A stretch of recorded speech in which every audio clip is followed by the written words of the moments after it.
من الأسباب الجالبة للرزق الكرم والجود والإنفاق في سبيل الله، كما قال الله تعالى: وما أنفقتم من شيء فهو يخلفه وهو خير الرازقين. مهما أنفقت يا عبد الله فيما أكرمك الله وأباحه الله لك فهو يخلفه. نعم، هو والله مخلوف عليك في الدنيا وفي الآخرة. مهما بذلت، مهما أعطيت، فالله تعالى كريم، الله تعالى أكرم سبحانه وتعالى.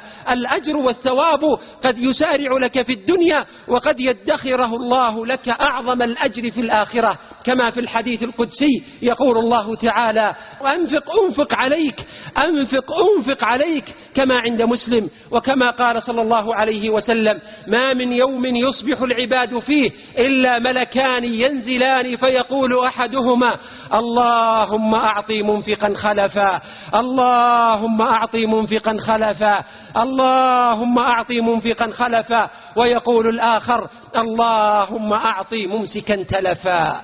يا الله، آيات صريحة في القرآن يا عباد الله، وأحاديث صحيحة ممن لا ينطق عن الهوى. فأين اليقين؟ أين اليقين إخوة الإيمان؟ أين حقيقة الإيمان؟ ما نقصت صدقة من مال، هكذا أعلنها الحبيب صلى الله عليه وسلم. والله ما نقصت صدقة من مال، بل تزده هكذا إعلانه عليه الصلاة والسلام. فليتق الله المنفق، وليثق بوعد الله، ولينفق مما رزقه الله، وسيرى أثر ذلك عيانا، ويشهد لذلك كثير من حال المنفقين وبركة نفقاتهم عليهم.